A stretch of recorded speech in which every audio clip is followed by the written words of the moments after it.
कि उत्तराखंड की सियासत में कांग्रेस अध्यक्ष मल्लिकार्जुन खड़गे की हल्द्वानी रैली को लेकर लगातार बयानबाजी तेज होती हुई नजर आ रही है।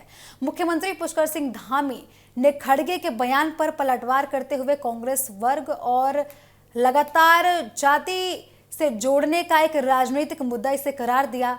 आपको बता दें कि सीएम धामी ने कहा कि देवभूमि उत्तराखंड में इस तरीके की राजनीति को स्वीकार नहीं करेगी। दरअसल हल्द्वानी में कांग्रेस की जनसभा के दौरान मल्लिकार्जुन खड़गे ने प्रदेश सरकार और बीजेपी पर कई सवाल उठाए थे। इसके बाद मुख्यमंत्री धामी ने कांग्रेस के आरोपों पर प्रतिक्रिया देते हुए कहा था कि उत्तराखंड की जनता विकास और राष्ट्रहित की राजनीति में विश्वास रखती है।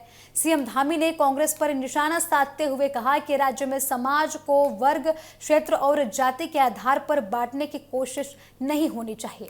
उन्होंने कहा कि उत्तराखंड की पहचान देवभूमि के रूप में होती है और यहाँ के लोग एकजुट होकर हमेशा आगे बढ़ने में विश्वास रखते हैं। मुख्यमंत्री ने कांग्रेस के पुराने कार्यकाल और उनकी नीतियों को भी लेकर लगातार सवाल उठाए हैं। उन्होंने कहा कि बीजेपी सरकार का फोकस प्रदेश के विकास, रोजगार, सड़क, शिक्षा और बुनियादी सुविधाओं को मजबूत करने पर है। सरकार उत्तराखंड को विकसित राज्य बनाने की दिशा में कदम उठा रही है।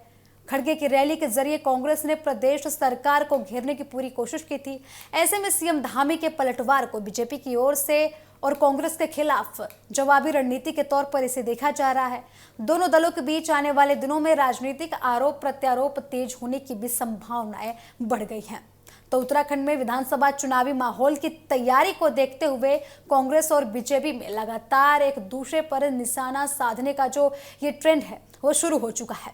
हल्द्वानी की रैली के बाद आपको बता दें कि जिस तरीके का ये विवाद निकलकर सामने आया है, ये सियासी टकराव का एक बड़ी कड़ी मानी जा रही है। और जिस तरीके से आपको बता दें कि सीएम धामी ने बयान दिया है और खड़गे के बयानों पर पलटवार किया है, इस पर सभी की निगाहें टिकी हुई हैं कि अब कांग्रेस की तरफ से क्या प्रतिक्रिया निकलकर सामने आती है।